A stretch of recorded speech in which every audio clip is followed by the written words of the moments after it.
भागलपुर में गंगा का जलस्तर लगातार बढ़ रहा है। जिला प्रशासन की ओर से फिलहाल बाढ़ पीड़ितों के लिए किसी भी तरह के इंतजामात नहीं किए गए हैं। यहां तक कि सरकारी नाव का इंतजाम भी बाढ़ पीड़ितों के लिए नहीं किया गया है। मजबूरन लोग चदरा सीड का छोटा छोटा नाव बनाकर गंगा की तेज धारा में डगमगाते आवागमन कर रहे हैं। जिले के नाथनगर व सबौर प्रखंड में इस नाव का अधिक प्रयोग किया जा रहा है। छोटे बच्चे खतरा मोल ले रहे हैं। ग्रामीणों ने बताया कि नाव नहीं मिला है तो घर या खेत आने जाने के लिए इस नाव का प्रयोग होता है। 3000 की लागत से नाव बनाते हैं। इसमें 4-5 लोग एक बार में सवार होते हैं, लेकिन डर रहता है, क्या करें, मजबूरी है। लोग चाक लिए बना रहे हैं, अपना माल जाल घास भूसा लाते हैं, खिलाते हैं, रखते हैं, सब जाते हैं अपना से चदरा से। ये नाव कम से कम 25 अभी तक बन गया है। 3000 नहीं, सरकार नहीं देता है, कोई प्रॉफिट नहीं, अपना तैयारी करके अपना करते हैं। बाढ़ तो धीरे धीरे बढ़ रहा है। 4 अंगूर 5 अंगूर, 1 ठिल्लो, 1 बित्तो, कोई दिन बढ़ जाता है। घास भूसा माल जाल आदमी के लेके जाना है, सब और जाना है, सब्जी लाना है, तो पानी और समय होते 4 दिन और बाद नहीं पलटे है। जहाँ बैलेंस होले नहीं तब पलटे है, नहीं तो कोई दिक्कत नहीं है। 5 आदमी लोड करके चलो जाए, अपनो चलो आवे है। घासे भूसा करना है, 4 बजा घास भूसा लोड करलक, बस चलो गेले। भागलपुर जिले के सनहौला प्रखंड स्थित अंचल कार्यालय सनहौला में पदस्थापित राजस्व कर्मचारी वीरेंद्र लाल को सनहौला पुलिस ने नशे की हालत में गिरफ्तार कर लिया। राजस्व कर्मचारी वीरेंद्र लाल शराब के नशे में कार्यालय में काम कर रहे थे, तभी एक आदमी से नोकझोंक हो गई, जिसमें मिहिलाल यादव नामक व्यक्ति द्वारा सनहौला थाना को लिखित आवेदन दिया गया। कर्मचारी शराब के नशे में धुत है और गलत व्यवहार कर रहे हैं। आनंद फानन में सनहौला थाना अध्यक्ष राकेश कुमार अपने पुलिस बल को भेजे और वीरेंद्र लाल को गिरफ्तार कर लिया गया। गिरफ्तार करने के बाद सामुदायिक स्वास्थ्य केंद्र सनहौला लाया गया, जहां मेडिकल रिपोर्ट में शराब पीने की पुष्टि की गई। जांच करने वाले स्वास्थ्य कर्मचारी ने भी शराब पीने की पुष्टि की। मालूम हो कि इससे पहले भी राजस्व कर्मचारी वीरेंद्र लाल का शराब पीते वीडियो सोशल मीडिया में वायरल हुआ था। राजस्व कार्यालय में शराब की खाली बोतल पकड़ी गई थी। इससे पहले भ्रष्टाचार के आरोप में पूर्व जिला परिषद संजीत सुमन एवं आम जनता के द्वारा 4 घंटा तक बंधक भी बनाया गया था, लेकिन फिर भी पहुंच वाले कर्मचारी वीरेंद्र लाल पर कोई कार्रवाई नहीं की गई। ऐसे कई आरोप कर्मचारी वीरेंद्र लाल पर लगते आ रहे हैं। वर्षों से यह कर्मचारी सनहौला में पदस्थापित है। आम जनता से मोटेशन के नाम पर मोटी रकम वसूली जाती है। अब यह देखना दिलचस्प होगा कि शराबबंदी वाले बिहार में सरकार अपने राजस्व कर्मचारी पर क्या कानूनी कार्रवाई करते हैं। क्या सर आरोप लग रहा है सर आप पे? गुटखा खाने का ऑफिस में तो नहीं है, लेकिन फिर भी सरकारी कर्मचारी हैं सर आप?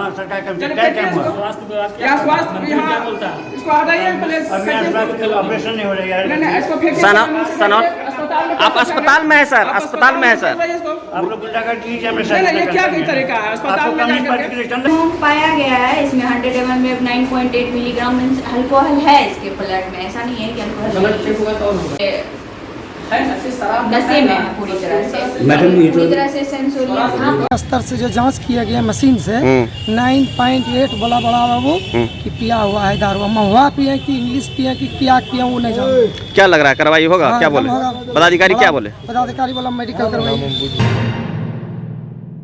भागलपुर जिले के निजी नर्सिंग होम में लगातार हो रही मरीजों की मौत से एक और जहां परिजन काफी आक्रोशित दिख रहे हैं और लगातार बवाल काट रहे हैं। 24 घंटा पूर्व डॉक्टर बीके जायसवाल के निजी अस्पताल में मरीज की मौत के बाद परिजनों का आक्रोश ठंडा भी नहीं हुआ था कि तिलका मांझी में डॉक्टर गौतम कुमार के हॉस्पिटल में एक मरीज के मौत के बाद परिजनों ने अस्पताल प्रशासन पर इलाज में लापरवाही बरतने और मरीज की किडनी निकालकर हत्या किए जाने का आरोप लगाते हुए जमकर बवाल काटा है। परिजनों ने बताया कि भागलपुर के मोहनपुर मथुरापुर निवासी 36 वर्षीय प्रकाश मंडल को कुछ समय पूर्व पीठ में दर्द हो रहा था। 30 अगस्त को डॉक्टर गौतम कुमार से दिखाने लाया गया तो डॉक्टर ने बताया उनके पेट में स्टोन है, वहीं स्टोन का इलाज लेजर मशीन के द्वारा कर दिया जाएगा। इसमें कट लगाने की जरूरत नहीं पड़ेगी। इलाज के लिए मरीज के परिजन से कुल 48,000 रुपए की मांग की गई। परिजनों ने पूरा रकम जमा कर ऑपरेशन करवाया। वहीं लेजर मशीन से ऑपरेशन नहीं करके डॉक्टर ने सर्जिकल ऑपरेशन कर दिया, जिसके बाद प्रकाश की स्थिति बिगड़ने लगी और आखिरकार उसने दम तोड़ दिया। परिजनों का साफ कहना है कि हमारे पेशेंट की किडनी निकाल ली गई है, जिससे उसकी मौत हो गई। जब पेशेंट की मृत्यु हो गई तब उसे यहाँ से ग्लोकल हॉस्पिटल रेफर कर दिया गया, जहाँ चिकित्सकों ने उसे मृत घोषित कर दिया। उनकी पत्नी और परिजनों का कहना है कि हमें इंसाफ चाहिए। वहीं परिजनों का कहना है कि डॉक्टर को जल्द से जल्द गिरफ्तार कर कड़ी से कड़ी सजा दी जाए। साथ ही साथ परिजन मुआवजे की भी मांग कर रहे हैं। किडनी के पास में उसका ज़्यादा दूर तक कटिंग किया हुआ था। अच्छा। इसलिए यहाँ से गौतम कुमार ने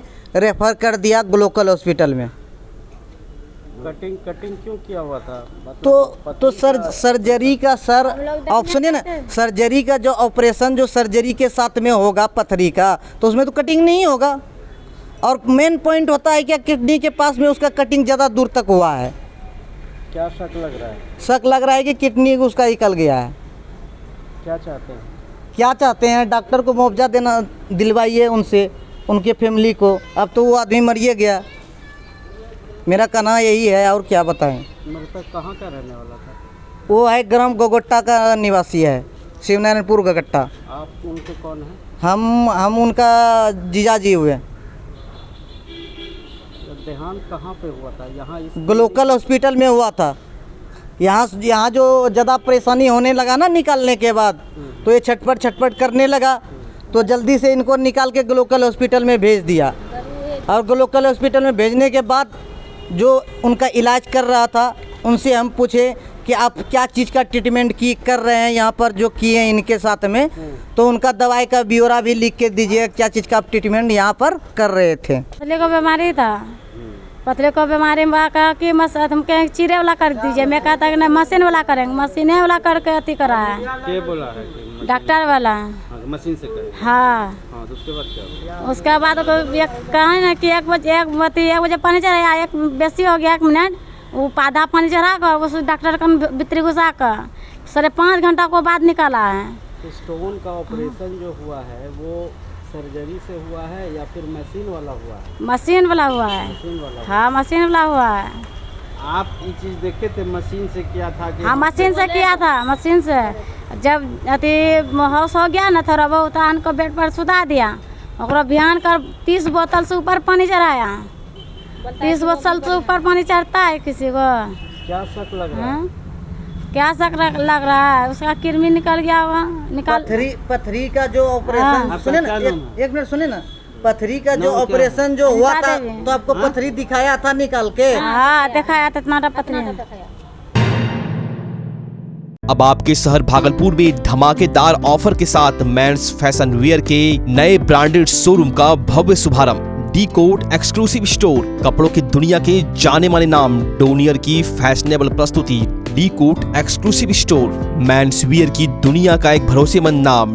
डी कोट एक्सक्लूसिव स्टोर, यहाँ आकर्षक रंगों और नए ट्रेंडी डिजाइन में पुरुषों के कपड़ों की भव्य रेंज उपलब्ध है। Denim, jeans, shirt, T shirt, trouser, pant, jacket, track pant, lower सहित men's party wear, formal wear की विशाल श्रृंखला मिलेगी, वो भी बिल्कुल नए डिजाइन और रंगों के साथ। धमाकेदार ओपनिंग ऑफर, बाय 2 गेट 3, साथ ही सिंगल वेयर में फ्लैट 50% का जबरदस्त डिस्काउंट। तो आज हमारे शोरूम में पधारें और जबरदस्त ऑफर का लाभ उठाएं। हमारा पता है डी कोट, पटल बाबू रोड, स्पाइकर शोरूम के बगल में, रिलायंस ट्रेंड्स के सामने, भागलपुर।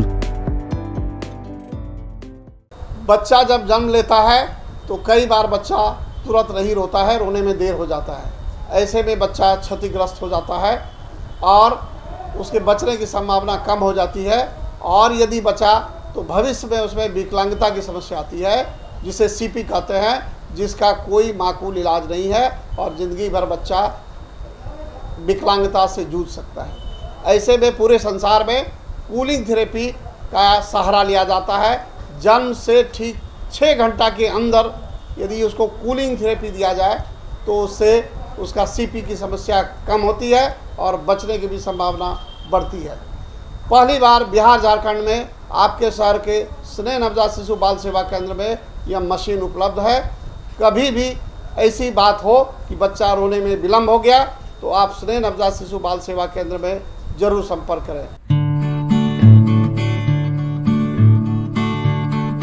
भागलपुर में अपराधी इस कदर बेलगाम होते चले जा रहे हैं, शायद अपराधी को प्रशासन का तनिक भी खौफ नहीं है। ऐसा लगता है कि अपराधी के सामने प्रशासन ने ही घुटने टेक दिए हैं। ताजा मामला गोराडीह थाना क्षेत्र के सोनूडीह रामनगर का है। बताते चले कि संतलाल यादव और विपिन यादव ने एक 35 वर्षीय महिला अंजू देवी को लाठी डंडे से मारकर मौत के घाट उतार दिया। बताते चले कि मृतका अंजू देवी के खेत में संतलाल यादव और विपिन यादव दोनों दबंग युवक भैंस चराने लगे। इसका विरोध करते हुए अंजू देवी ने कहा, भैंस मेरे गोभी खेत से निकालो, जिसके बाद संतलाल यादव और विपिन यादव ने लाठी डंडे से प्रहार कर अंजू देवी को मौत के घाट उतार दिया। बताते चले कि अंजू देवी के पति मजदूरी का काम किया करते थे और मृतका अंजू देवी को 2 लड़के और 3 लड़की भी है। बच्चे और उसके पति का रो रो कर बुरा हाल है। कोबी बुलले, कोबी गेले माँ, कोबी 7 बजे चरायल गेले। संतलाल यादव विपिन यादव माँ ने गेले कहना तो चराय छो, बस पिछवे बटो से लाठी मारी का बस गिरी गए पलाव डेट तुरंत हो गए महीन हमार मेंठा चलिए तो बोला हल्ला हो गए गेले हमरा भैंसुर गेले वहाँ तो कही तहत कमर के हेकरा उठा में फानू दूसरा मारी दिलके मेंठा मारी खोकरो मुथो भांगी दिलके मेंठा।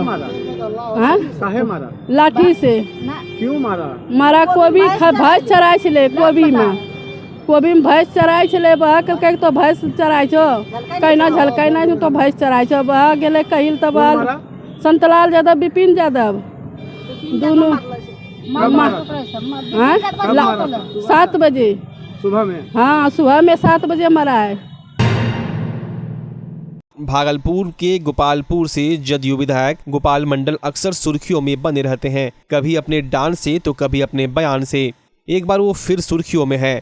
इस बार गोपाल मंडल ने भागलपुर सांसद अजय मंडल के खिलाफ आपत्तिजनक बयान दिया है। गोपालपुर के जदयू विधायक गोपाल मंडल ने भागलपुर सांसद अजय मंडल को बुड़बक बताया है। लोकसभा चुनाव में उतरने के सवाल पर उन्होंने भागलपुर सांसद अजय मंडल को देकर इस तरह का विवादित बयान दिया है। मीडिया ने सवाल किया कि आपने यह ऐलान किया है कि 2024 में होने वाले लोकसभा चुनाव में उम्मीदवार के तौर पर अपनी किस्मत आजमाएंगे, जबकि भागलपुर सांसद अजय मंडल क्षेत्र में अपनी पकड़ मजबूत कर रहे हैं। भागलपुर के अनुमंडल परिसर में पत्रकारों के सवाल का जवाब देते हुए उन्होंने भागलपुर सांसद के बारे में आपत्तिजनक बयान दिया। गोपालपुर विधायक ने सांसद अजय मंडल को बुड़बक कह दिया। वहीं बाढ़ के सवाल पर कहा कि उनके क्षेत्र में बाढ़ का कोई खतरा नहीं है, बाढ़ की स्थिति जहां पर है वहां राहत सामग्री का वितरण किया जाएगा। जनता करके हमारे विधायक से बाढ़ का समय सब जगह नहीं है, कहीं कहीं बाढ़ है। हमारे इलाके में उतना बाढ़ बहुत कम बाढ़ जहाँ पानी दिखाए वहाँ रिलीफ दिया जाएगा, सबको मुआवजा दिया जाएगा। ऐसे घर द्वार कट रहा है उसका भी इंतजाम हो रहा है। आपने ऐलान किया लोकसभा चुनाव लड़ेंगे, अजय मंडल खुद अपने फील्ड बनाए हैं। अरे भाई बना रहे तो है तो छोड़ो नहीं सर। आप तिलकामांझी भागलपुर विश्वविद्यालय के कुलपति डॉक्टर जवाहरलाल ने विश्वविद्यालय सेंट्रल लाइब्रेरी का औचक निरीक्षण किया। सेंट्रल लाइब्रेरी को 24 घंटा खुले रखने की तैयारी विश्वविद्यालय के द्वारा की जा रही है। इसी को लेकर कुलपति ने औचक निरीक्षण किया। इस दौरान लाइब्रेरी में काफी अनियमितताएं पाई गई, जिसको देखकर कुलपति काफी नाराज हुए। वहीं लाइब्रेरी के कर्मचारी और प्रभारी का जमकर क्लास लगाया। सेंट्रल लाइब्रेरी में 2016 के बाद से किताब की खरीदी नहीं की गई है, वही पुरानी किताब से ही छात्र यहाँ ज्ञानवर्धन कर रहे हैं, जिसको लेकर कुलपति ने नाराजगी जाहिर की। वहीं यहाँ की व्यवस्था में भी काफी कमियां पाई गई, जिसको लेकर कुलपति ने इसे तुरंत दुरुस्त करने का निर्देश दिया। सेंट्रल लाइब्रेरी के सामने रह रहे बाढ़ पीड़ितों को यहाँ से हटाने को लेकर जिलाधिकारी और वरीय पुलिस अधीक्षक को लेटर लिखने का आदेश रजिस्ट्रार को दिया गया। उनका कहना है कि यहाँ पर लाखों किताबें रहती हैं और बाढ़ पीड़ित यहाँ पर खाना बना रहे हैं, जिसके कारण कभी भी आग लगने से बड़ा हादसा हो सकता है। इसको लेकर उन्होंने यहाँ पर बाढ़ पीड़ितों को अन्यत्र शिफ्ट करने को लेकर जिला प्रशासन से आग्रह किया है। निरीक्षण के दौरान प्रति कुलपति रजिस्ट्रार सहित कई अधिकारी मौजूद थे। मैंने लाइब्रेरी का पूरा निरीक्षण किया।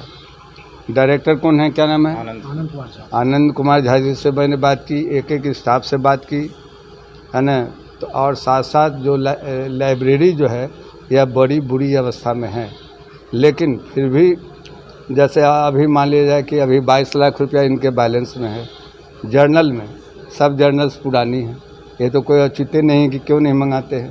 ये तो अपने या तो विजन का ये है या एडमिनिस्ट्रेटिव स्किल को वो हम मैंने कहते हैं कि नहीं लगा रहे। उसी तरह से जनरेटर में ऑलरेडी पैसा है मिसलेनियस में, 1 लाख 1.5 लाख से ऊपर है। और ये कह रहे हैं डीजल नहीं है, सभी लड़के गर्मी में मर रहे हैं। जितनी जो किताबें हैं कब खरीदाई थी लास्ट 2017 2016 में किताब के बाद में आज तक नहीं खरीदाई।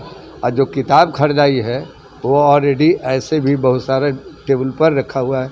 मैंने कहा 4 दिन का समय दिया, उसमें 4 आदमी को लगाया और बोले कि सब जो है ना जो क्या बोलते हैं उसको रैक में सारी किताबें चली जानी चाहिए। जितना जो रेफरेंस बुक है वो 20 साल पुराना है, लड़के क्या रिसर्च करेंगे। तो मैंने इनको कहा डायरेक्टर साहब को कि जितने भी हेड हैं, जितने भी डीन हैं, उनसे 3 सूची मंगाइए, है ना, कि आपका बुक्स कौन कौन चाहिए करंट, है ना, आपका रेफरेंस बुक कौन चाहिए, और साथ साथ जर्नल्स का भी 5-5 नाम हर हेड भेज दे गए। तो हम लोग विश्वविद्यालय में मीटिंग करके उसको प्रोवाइड करेंगे। ये तो हो गई पढ़ाई लिखाई की बात। जितना न तो पंखा जलता है न लाइट है। इंजीनियर साहब को हमने साफ किया, इंजीनियर साहब की तरफ माइक घुमाइए तब नहीं आएंगे आपके पे। इंजीनियर साहब को मैंने कहा कि ऑलरेडी जितना भी इसका रिपेयर कर दीजिए, पेंटिंग कर दीजिए, जितने भी तार जो उखड़े हुए हैं उसको बना दीजिए, और डायरेक्टर को कहें जो फर्नीचर का है उसका रिक्वायरमेंट ये दीजिए। तो इस तरह से मैं समझता हूँ कि अभी फ़िलहाल मैंने कुछ सुधार करेंगे। इसके अलावा इसको खूब ऐसा मैंने जैसे आदमी का घर होता है उस तरह से साफ़ सुथरा है। सफाई के बारे में मैंने स्पेशली बोला कि नाथनगर थाना क्षेत्र के गोलदार पट्टी की रहने वाली श्रेया राज ने पुलिस उप महानिरीक्षक पूर्वी क्षेत्र विवेकानंद के पास पहुंचकर जान माल की सुरक्षा की गुहार लगाई है। पीड़ित युवती का कहना है कि वो और उसके माता पिता और बहन नाथनगर के गोलदार पट्टी स्थित नाना के मकान में 12 सालों से रहते हैं और 17 अगस्त को जब अपनी बहन के साथ घर में अकेली थी, उसी समय मामी और ममेरे भाई के द्वारा दोनों बहनों के साथ मारपीट की गई और ममेरे भाई के द्वारा उसके और बहन के साथ छेड़खानी भी की गई, जिसको लेकर नाथनगर थाने में मामला भी दर्ज कराया गया और न्याय की गुहार को लेकर वरीय पुलिस अधीक्षक और सिटी एसपी तक से गुहार लगाई गई है। लेकिन आरोपियों के खिलाफ कोई कार्रवाई होता नहीं देख पीड़िता आज पुलिस उप महानिरीक्षक पूर्वी क्षेत्र के पास गुहार लेकर पहुंची, जहां डीआईजी ने कार्रवाई का आश्वासन दिया है। 15 तारीख का है, मेरे पापा नहीं थे और मेरी मम्मी का डेथ हो चुका है, जिसमें हम लोग दोनों बहन घर में अकेले थे, जिसमें मेरी मामी का बेटा हम लोग को हमेशा की मतलब वो टॉर्चर वगैरह करता था। तो हम लोग उतना सीरियस नहीं लेते थे, बात कुछ हल्के में ले लेते थे। पर इस बार जब मेरे पेरेंट्स नहीं थे तो सोचा कि अगर इन दोनों बहनों को घर में घुस के मारेंगे तो ये लोग डर से यहाँ से भाग जाएगी, इसलिए वो हम लोग को आके पूरा मारने पीटने लगा। तो जब हम इस सारी बातों को लेकर के नाथनगर थाना गए तो थाना वाले ने मेरी एक नहीं सुनी। उसके बाद फिर हम एसपी सर के पास गए तो एसपी सर के कहने पे उसने मेरा एफआईआर सुबह का नहीं लेके शाम में किया। उसके बाद एएसपी सर जब घर पे आए तो उनके जाने के बाद उनका बेटा हमको धमकी देता है कि तुम एएसपी को घर में बुला रही हो, हम तुमको जान से मार देंगे, तुम लड़की हो के इतना आगे बढ़ रही हो। हम बोले हम कुछ नहीं बोले। उसके बाद इतने दिन से कार्रवाई नहीं हुई, तब जाके आज हम डीआईजी सर के पास आए। क्या बोले डीआईजी? डीआईजी सर बोले कि ठीक है हम देखते हैं। काहे मारपीट करता है? मारपीट करता है क्योंकि मेरे मामा जी भी नहीं है, मम्मी भी नहीं है, बाकी घर में कोई नहीं है। मेरी मम्मी और मेरे मामा जी एक ही भाई बहन थे, तो हम लोग यहीं पे 12-13 साल से रह रहे हैं। तो मतलब कि कोर्ट से हम लोग को आधा का मतलब हिस्सा मिला हुआ है। तो वो सोचा कि अब तो हिस्सा मिल गया तो अब तो ये लोग लेके ही रहेगी, तो इसके पापा के गैर मौजूदगी में अगर इसको मारेंगे तो ये लोग डर से भाग जाएगी, तो फिर हम सारे में कब्जा कर लेंगे, ताकि कल दिन थाना भी आएगा तो हम बोलेंगे देखिए सर ये लोग थोड़ी रहती थी, हम रहते थे। और मतलब कदम कदम पे कैमरे लगाए हुए हैं, बाथरूम के नीचे भी कैमरा है, ताकि हम लोग को घर में एकदम मेंटली और इमोशनली इतना टॉर्चर किया जाता है कि हम उसके बारे में बता नहीं सकते। भागलपुर के नौगछिया में जलकर विवाद वर्चस्व पुरानी दुश्मनी को लेकर 2 पक्ष में गोली चली, जिसमें एक की मौत हो गई जबकि दूसरा जख्मी हो गया। नारायणपुर प्रखंड के भवानीपुर थाना क्षेत्र की रायपुर पंचायत के तिड़िया गांव के सामने कोसी बांध पर देर शाम 2 पक्षों में कई चक्र गोलियां चली। बताया जाता है कि घटना की सूचना पर पसराहा बिहपुर भवानीपुर पुलिस पहुंच गई और जांच पड़ताल में जुट गई। भवानीपुर ओपी अध्यक्ष रमेश कुमार शाह ने बताया कि गोलीबारी में हरियो के संजीव सिंह की मौत हो गई। घटनास्थल को देखकर ऐसा लग रहा था कि संजीव को कोसी बांध पर गोली मारी गई है और संजीव बचने के लिए कोसी बांध की उपधारा पार कर मनीजरा खेत में गया, जहां उसे खदेड़कर गोली मारकर मौत के घाट उतार दिया गया, जिसका शव भवानीपुर पुलिस ने बरामद कर लिया। जख्मी सहोरी गांव का बिक्की सिंह चोरी छुपे इलाज कराने का प्रयास कर रहा था, जिसे झंडापुर और बिहपुर पुलिस ने संयुक्त रूप से जख्मी अवस्था में बरामद किया और इलाज के लिए मायागंज रेफर किया। घटना के बारे में बताया जाता है कि 2 मोटरसाइकिल पर संजीव सिंह, बिक्की सिंह, ध्रुव कुमार और अरुण पासवान सुखाड़ घाट की तरफ से पहाड़पुर की ओर आ रहे थे, जहां पहले से घात लगाकर बदमाशों ने टेढ़िया गांव के सामने कोसी बांध पर ताबड़तोड़ गोलियां चला दी। गोलियां दोनों पक्षों से चली हैं, लेकिन संजीव मौत का शिकार हुआ तो अन्य जख्मी हो गए। घटना को लेकर आसपास के लोग सहमे हुए हैं। वहीं पुलिस अपराधियों की गिरफ्तारी के लिए छापेमारी कर रही है।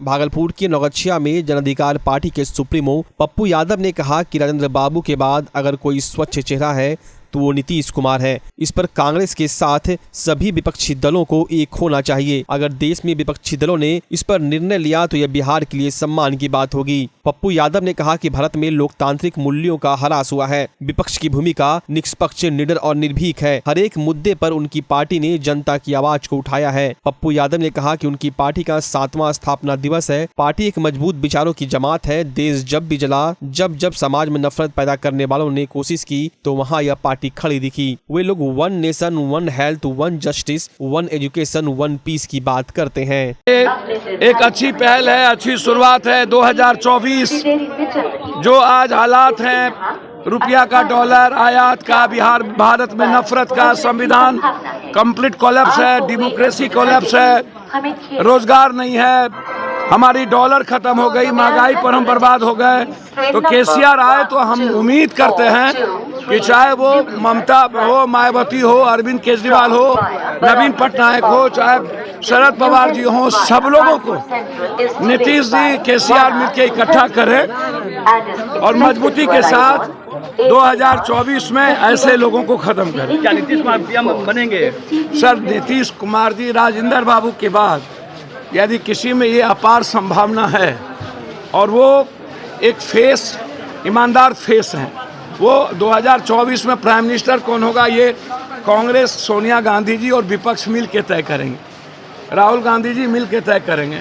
सवाल सिर्फ नीतीश जी का नहीं है। नीतीश जी एक ईमानदार, अब पॉलिटिकल अकाउंटेबिलिटी बिल्कुल अलग है, लेकिन एक ईमानदार प्रयास किया जाना चाहिए। राजेंद्र बाबू के बाद मेरा मानना है कि बिहार को यदि पीएम के रूप में कोई व्यक्ति, कभी मुलायम सिंह थे, कभी लालू यादव का नाम चर्चा में आया, शरद किसी का आया, अब यदि नीतीश जी का चर्चा, ये सवाल है और विपक्ष और कांग्रेस एक होकर के एक नामों पर सहमति देती है तो बिहार के लिए गौरवान्वित होगा और हमें अत्यधिक खुशी होगी।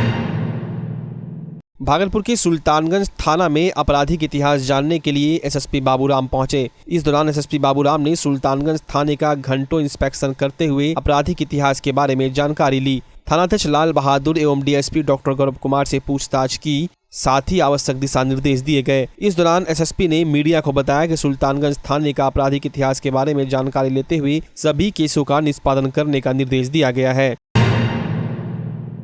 Life insurance agent federation of India के तहत काला बिल्ला लगाकर अपनी कई मांगों को लेकर कर्मियों ने प्रदर्शन किया। उन लोगों की मांगे हैं कि अभिकर्ताओं के लिए 20 लाख तक ग्रेजुएटी बढ़ाने, 2013 और 16 की आरडीए राजपत्र अधिसूचना के अनुसार आयोग का पुनर्गठन स्तर पर करे, साथ ही सबों की भविष्य निधि से शुरुआत करे और पेंशन योजना चालू करे। साथ ही टर्म इंश्योरेंस बढ़ाने का भी उन लोगों ने बात की। उन्होंने बीमाकर्ताओं के लिए यह भी कहा कि ऋण और अन्य वित्तीय लेन देन पर ब्याज दर कम किया जाए, जिससे बीमा धारकों को सुविधाएं मिलेगी। साथ ही दस्तावेजों के लिए भी पावती प्रदान करे। 5 वर्ष से अधिक हो चुके पॉलिसियों को उधार की सुविधा दी जाए। साथ ही साथ शीघ्र और कुशल सेवाएं समय पर देने की मांग करते दिखे। हल्ला बोल प्रदर्शन में life insurance agent federation of India के दर्जनों कर्मी मौजूद थे। लंबे समय से बोनस नहीं बढ़ रहा है, अपना स्टाफ का सुविधा बढ़ा रहा है। हम लोग का कहना है कि कस्टमर का भी बोनस बढ़ना चाहिए। आज कोई भी अगर प्रीमियम देने में लेट होता है, उस पर लेट फाइन 9.5% लिया जाता है। आज के देश में कहीं भी 9% लेट फाइन नहीं लिया जाता है। मैंने कोई भी बैंक में चले जाइए, कहीं 7%, 6% पर ही मिलता है, लेकिन आज भी 9.5% लेट के साथ साथ जीएसटी जोड़ा जाता है। अगर टोटल जोड़िएगा तो पता चलेगा कि 10%। LIC का एजेंट को कोई एडवांस दिया जाता है। मांग है कि इंटरेस्ट रेट को घटाया जाए। इंटरेस्ट रेट को कम किया जाए। आज के दिन इतना इंटरेस्ट रेट कहीं नहीं, अभी 7% पर बैंक लोन दे रही है और आप लेट फाइन होने पर 10.5% ले रहे हैं। इंटरेस्ट अगर कोई भी एडवांस अगर एजेंट को देते हैं तो उस पर इंटरेस्ट ले रहे हैं।